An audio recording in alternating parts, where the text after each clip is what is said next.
You've completely lost your mind. What do you mean she's going to live with us in the same house? The words fly out of my mouth before I even realize I'm screaming. My voice shakes, but not from fear. No, this is pure, unfiltered rage. I can feel my heart pounding in my chest, my hands clenched into fists at my sides. He stands there, calm as ever, as if he hasn't just shattered the last remnants of my trust.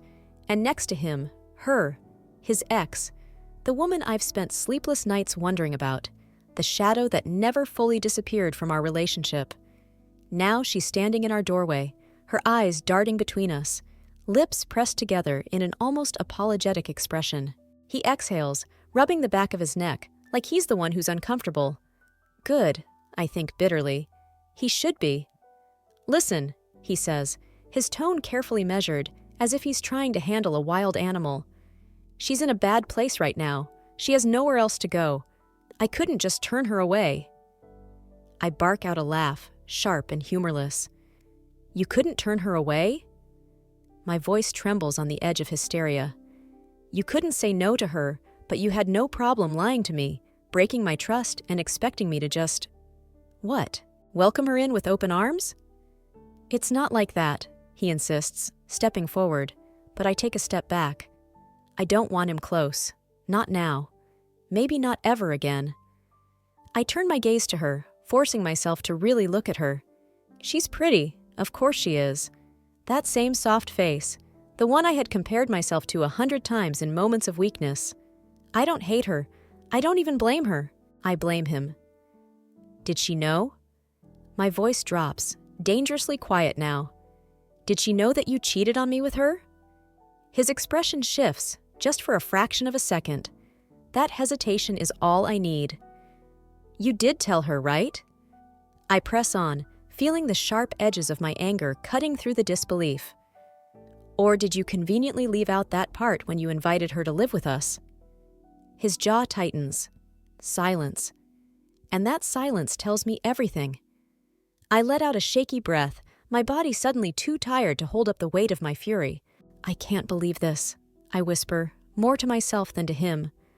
I was the fool who forgave you once.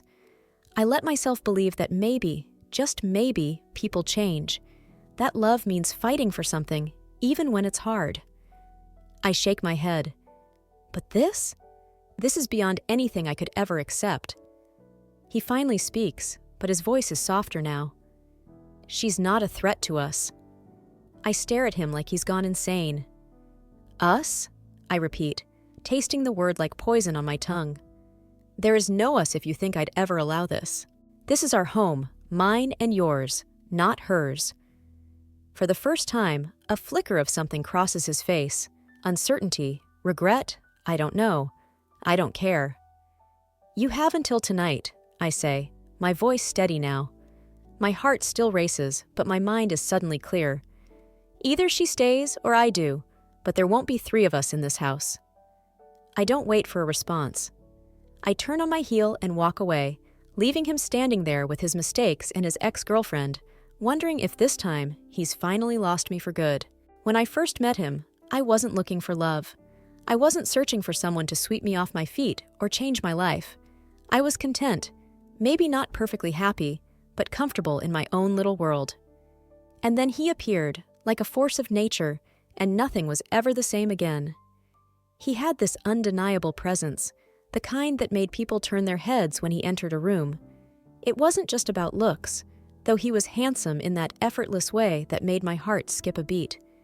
It was the way he carried himself, the way he spoke, the quiet confidence in his voice that made me want to listen. From the very beginning, he pursued me with a kind of devotion I had never experienced before. It wasn't just the usual flirting or casual interest. No, he made it impossible for me to ignore him. He found ways to insert himself into my world, always appearing at the right time, always saying the right thing. He made me feel like I was special, like I was different from anyone he had ever met. I remember our first real conversation. It was late, and we had ended up sitting next to each other at a mutual friend's gathering. I was sipping my drink, half listening to the noise around us, when he leaned in and asked me something completely unexpected. "What's the one thing you wish people understood about you?" It caught me off guard. Not because it was too deep, but because it was real. He wasn't interested in small talk. He wanted to know me. And somehow, in that moment, I wanted to let him. That night, we talked for hours. The party faded into the background, the music and chatter becoming nothing more than white noise. It was just us, wrapped in this bubble of conversation and laughter, sharing pieces of ourselves in a way that felt effortless. After that, he didn't stop. He was relentless in the most intoxicating way. He sent me good morning texts before I even opened my eyes. He remembered things, tiny, insignificant details that no one else ever noticed. The way I always took a sip of water before my coffee, the way I traced circles on my wrist when I was lost in thought. He made me feel seen, and God, the romance. He knew how to make even the simplest things feel magical. A walk in the park turned into an adventure. A drive with no destination became a memory I'd never forget. He left little notes for me to find, hid my favorite snacks in my bag, played songs that reminded him of me when we were in the car together. And the chemistry. It was undeniable. The way his fingers brushed against mine sent shivers up my spine. The way he looked at me, like I was something precious, something he couldn't believe he had found. The first time he kissed me, it was slow, deliberate, like he was savoring every second, and when he pulled me closer, my heart nearly stopped. I fell, hard. I didn't just love him. I trusted him. I believed in every whispered promise, every late-night confession, every "I'll never hurt you." For a while, it was perfect. Or at least, I let myself believe it was. Because when you love someone that much, you don't want to see the cracks forming. You don't want to acknowledge the little things that don't add up. You don't want to believe that the person who made you feel safe could also be the one to break you. But love makes you blind. And God, I was so blind. It didn't happen overnight. Love never shatters all at once. It cracks, little by little, so subtly that you don't notice until it's too late. Until you're standing in the ruins of something you once thought was unbreakable, wondering how you got here. At first, I told myself I was imagining things. The distance in his eyes, the way his touch no longer felt the same, the sudden moments of silence where there used to be laughter. He was distracted, different. And I felt it, deep in my bones. I asked him about it once, late at night when we were lying in bed, his back turned to me. "Is something wrong?" I had whispered, afraid of the answer. "Of course not," he said, too quickly, without turning around. And maybe that was the first lie. The night I found out, I remember feeling cold, colder than I had ever been in my life. My hands were shaking, my breath caught somewhere between my lungs and my throat. I had picked up his phone by accident. That was the worst part. I wasn't even looking for it.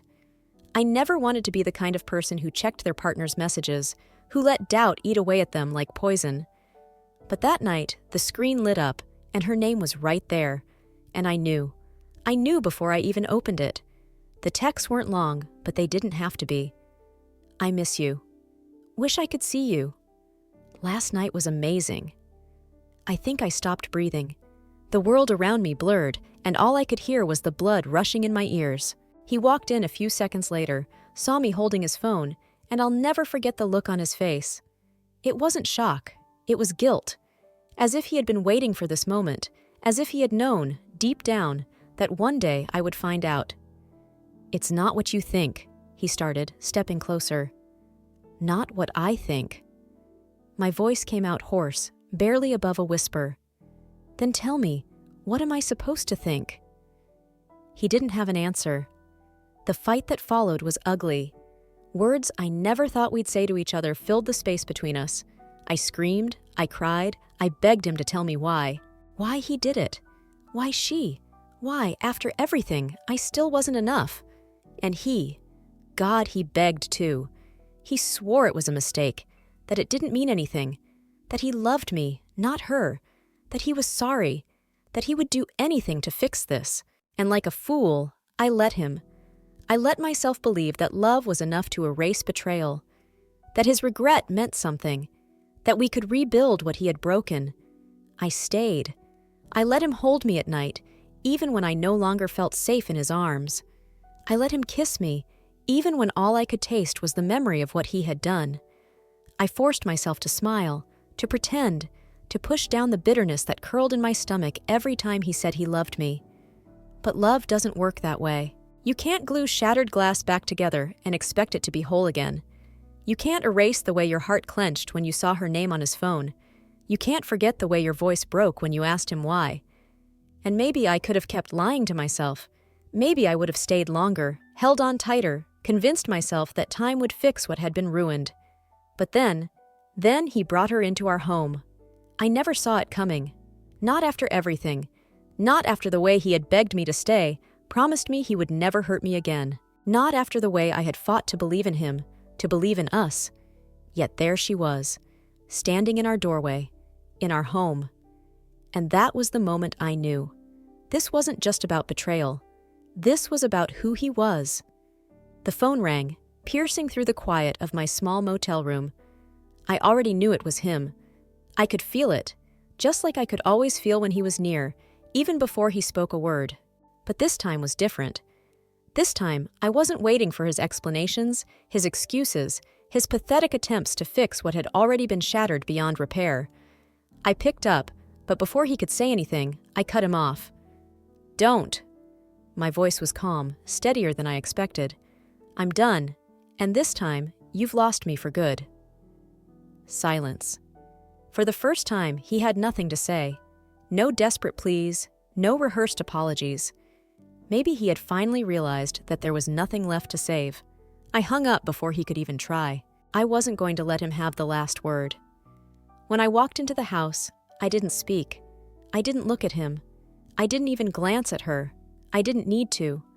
I felt their eyes on me as I moved through the space that had once been ours, gathering my things with quiet determination. Every step, every breath felt like a severing, a clean cut between the life I had been clinging to and the one I was stepping into. No more begging.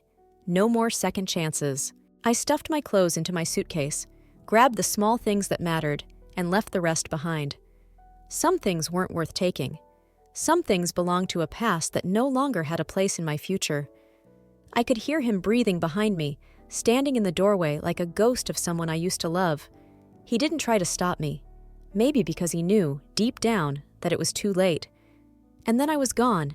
No dramatic goodbye, no last words. Just the sound of my car door slamming shut and the engine roaring to life as I drove away.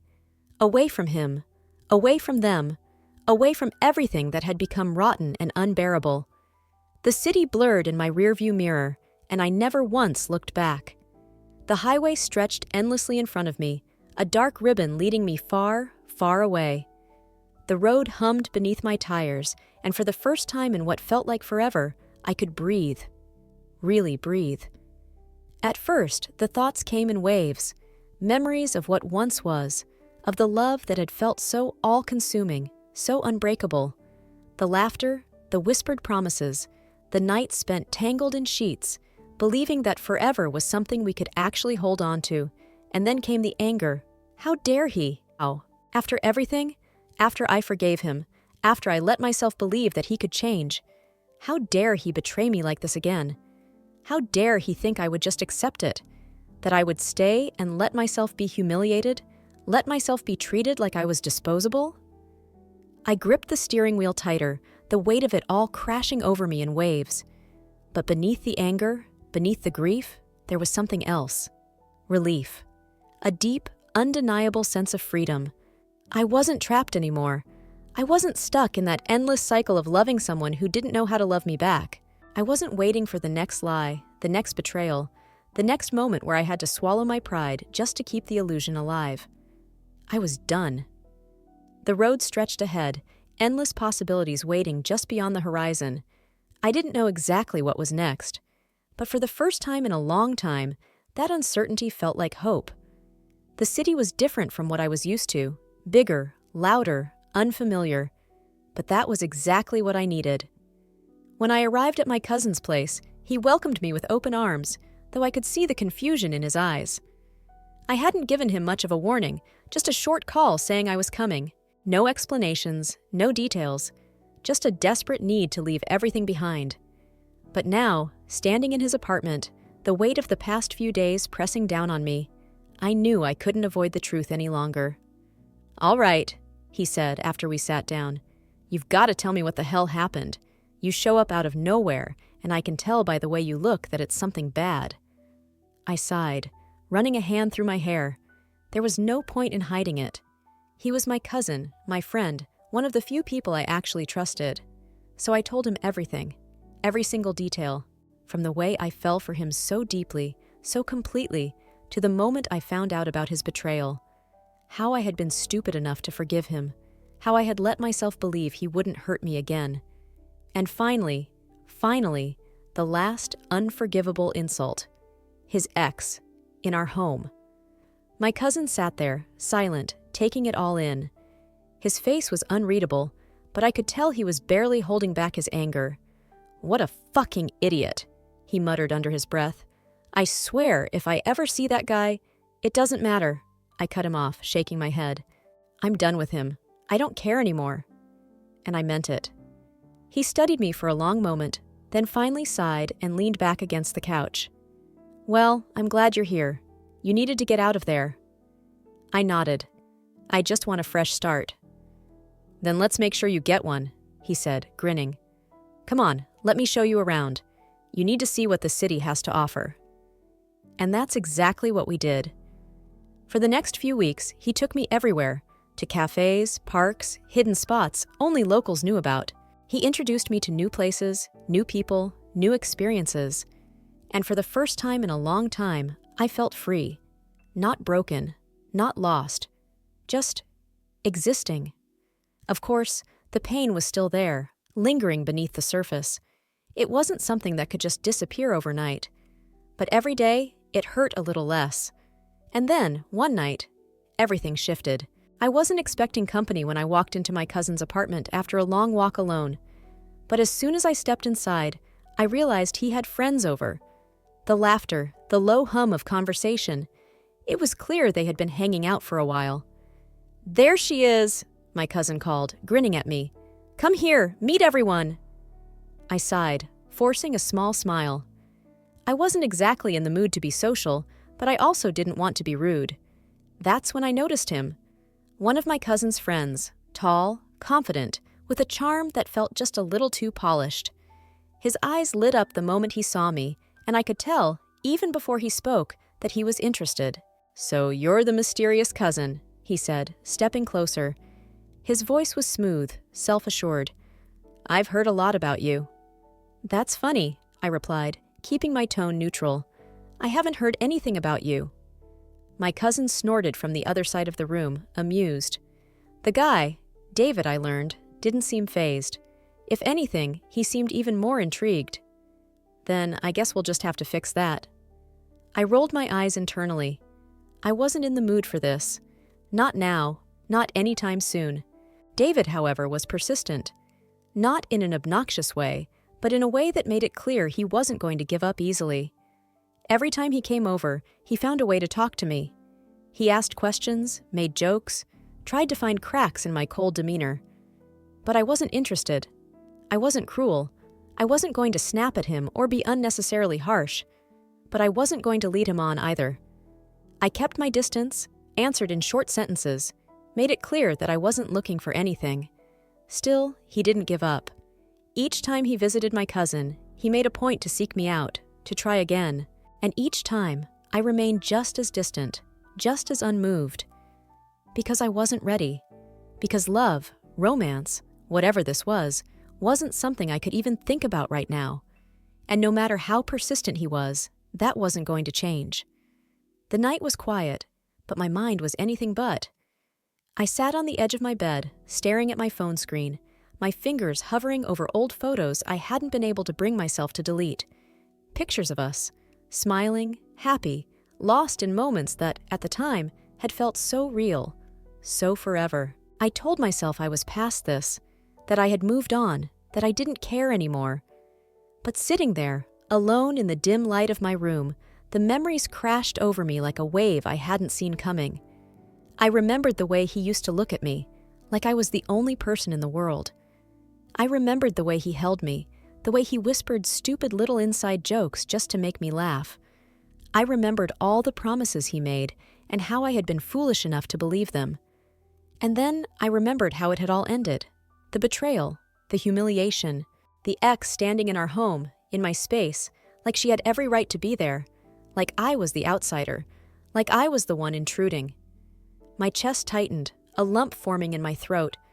I didn't even realize I was crying until I felt the warm streak sliding down my cheeks. The tears had come on their own, silent and uninvited. I wiped at them quickly, frustrated with myself. Why was I doing this? Why was I letting him still have this power over me? He wasn't worth it. He never had been. A sudden noise made me snap my head up. Before I could even react, the door swung open. "Hey, David." I blinked, stunned, as he strolled in like he owned the place, the same cocky smirk on his face that he always wore when he was trying to get under my skin. "You know, it's kind of rude to just ignore me every time I—" Then he stopped. I watched as his eyes flickered over my face, taking in the tear tracks I hadn't managed to wipe away fast enough. His smirk vanished instantly, replaced by something I had never seen on him before. Concern. "Hey." His voice was different now, softer. He took a hesitant step forward. "What's wrong?" I shook my head, swallowing the lump in my throat. "Nothing. Just go away, David." He didn't listen. Instead, he moved closer, crouching slightly so he could meet my eyes. His brows were drawn together, his mouth set in a hard line. Did I say something? Did I do something to upset you?" That caught me off guard. I looked at him, really looked at him. He wasn't teasing. He wasn't playing a game. He genuinely thought he had hurt me somehow. That realization hit me harder than I expected. I let out a shaky breath, dropping my gaze. "No, it's not you." "Then what?" His voice was insistent but not demanding. I didn't want to talk about it. Not to him, not to anyone. But something about the way he was looking at me, the way he had dropped his usual arrogance in favor of real, honest concern, it broke something in me. And before I could stop myself, the words just came out. I told him everything. The love, the betrayal, the way I had stayed even when I knew I shouldn't have. The ex in our home. The way I had driven across the country just to escape, just to breathe again. He listened. No interruptions, no dumb jokes, no attempts to deflect or make light of it. Just silence.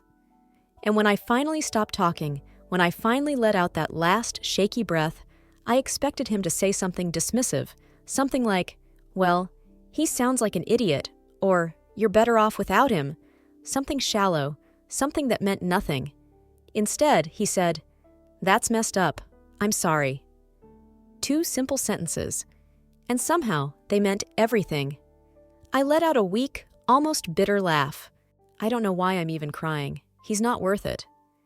David tilted his head, watching me carefully. "Maybe not, but that doesn't mean it doesn't hurt."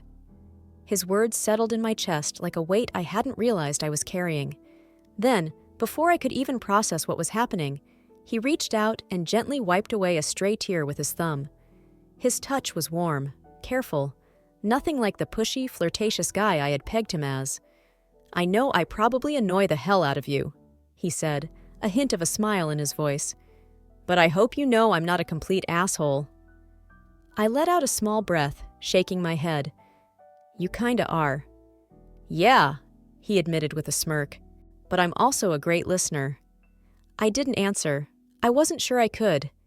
For the first time in what felt like forever, I didn't feel like I had to put up a wall. I didn't have to pretend I was fine, or that I was completely over everything. Because maybe I wasn't. Maybe healing wasn't about pretending you're okay. Maybe it was about moments like this, small, unexpected, and completely unplanned. And maybe, just maybe, I wasn't as alone as I thought I was. David and I never talked about that night. He didn't bring it up, didn't tease me about crying in front of him, didn't act like he had gained some kind of leverage over me. Instead, he just stayed. And something between us shifted. I found myself looking forward to the moments when he came over, when we would end up talking for hours without realizing it. The banter, the jokes, the effortless way he made everything feel lighter. He was different from how I had first seen him. Beneath the arrogance, beneath the constant teasing, there was something real. Something I hadn't noticed before. I wasn't sure when it happened, but we became friends. Real friends. The kind that actually listened to each other. The kind that didn't need to fill the silence with empty words. I told myself that was all it was. That was all it needed to be. But then the doubts crept in. Late at night, when I was alone in my room, staring at the ceiling, the thoughts would come in waves. What are you doing? Why are you letting yourself get close to him? What if he was just playing a game? What if I was just another challenge to him, another girl he wanted to win over just because he could? What if, God, what if I let myself care and he left? The idea of being hurt again, of being made a fool of, made me feel sick. I had just barely started to feel normal again, just barely put the pieces of myself back together. I couldn't go through that again. So I started pulling away. Not all at once, not obviously, but little things, sitting further away, making excuses not to talk as much, keeping my responses short when he texted. At first, he didn't seem to notice, or maybe he did, and just didn't say anything. But my cousin noticed. One night, when David had already left, my cousin cornered me in the kitchen. "Okay, what's going on?" he asked, arms crossed. I frowned, pretending not to know what he was talking about. "What do you mean?" "Don't do that," he sighed. "You're acting weird with David. You guys were getting along great, and now you're all cold again. What happened?" I hesitated. Could I even explain it? Did I even want to? "Nothing happened," I finally said, but even to my own ears, it sounded like a lie. My cousin gave me a look. The kind that said, "Don't bullshit me." "Look." He leaned against the counter. "I know David. We've been friends for years. And yeah, he's a cocky asshole sometimes, but he's a good guy. He's not playing games with you." I let out a bitter laugh. "You don't know that."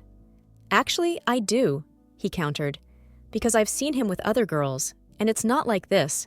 He's never tried this hard with anyone before." That made me pause. "So what, you think he actually—" I trailed off, shaking my head.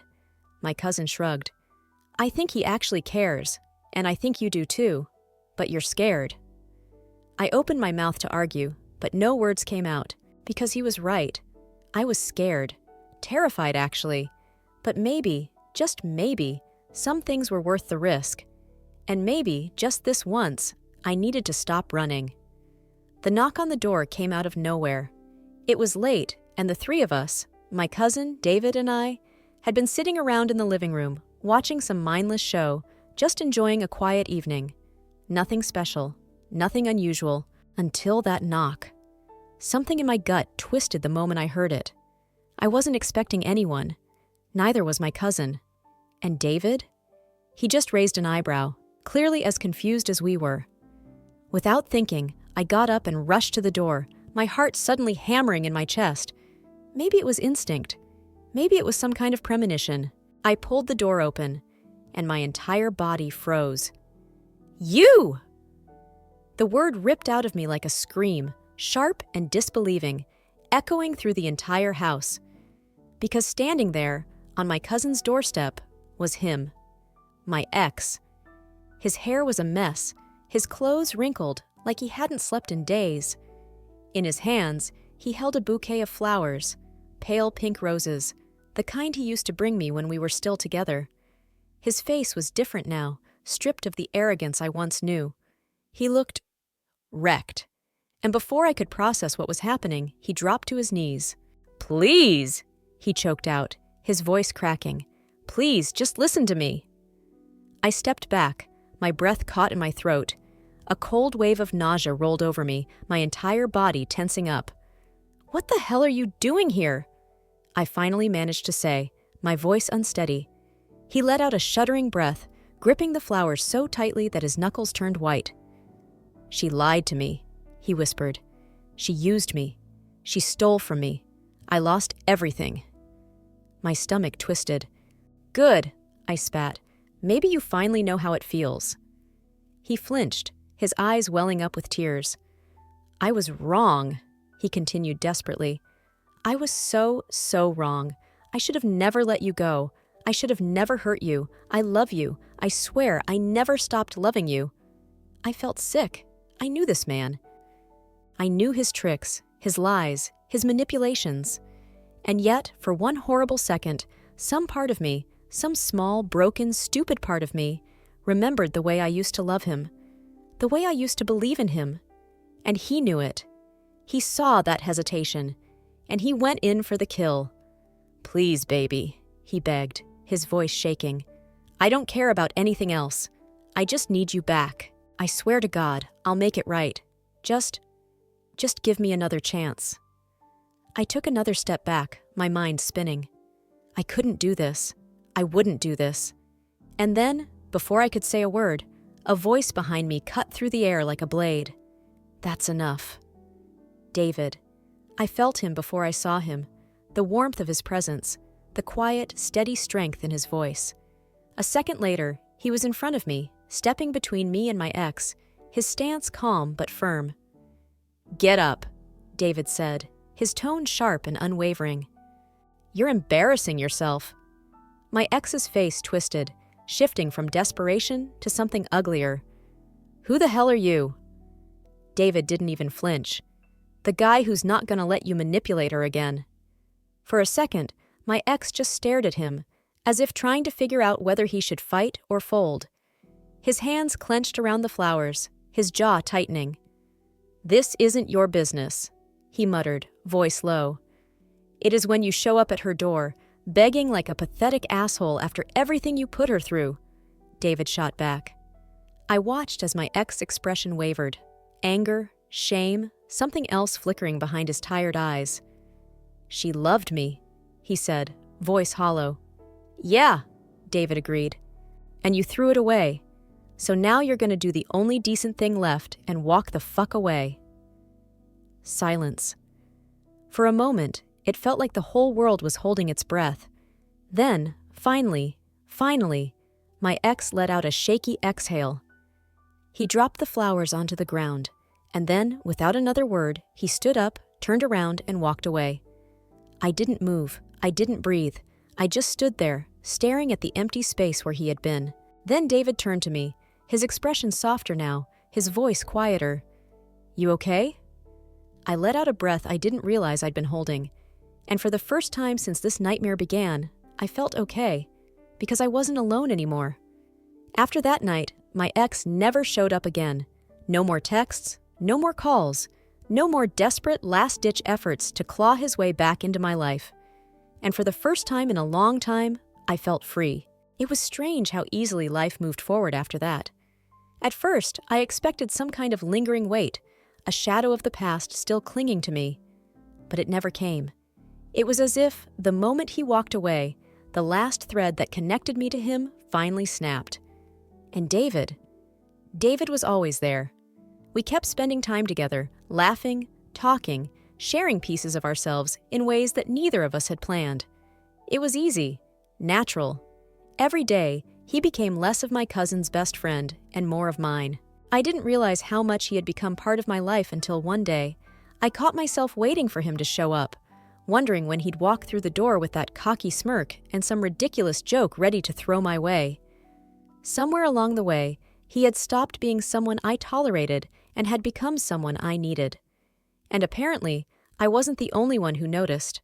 It was a warm evening, the kind that felt soft and golden as the sun set outside my cousin's house. The three of us were sitting around after dinner, relaxed and full, when my cousin suddenly leaned forward and gave us a look. "Okay, that's enough." David and I both blinked, confused. "Enough of what?" I asked. My cousin rolled his eyes. "Enough of this whole will they won't they act. It's getting pathetic." David choked on his drink, coughing into his fist. I felt my cheeks heat instantly. "Excuse me?" I stammered. "You heard me," my cousin said, completely unbothered. "I mean, come on. You guys have been practically inseparable for weeks.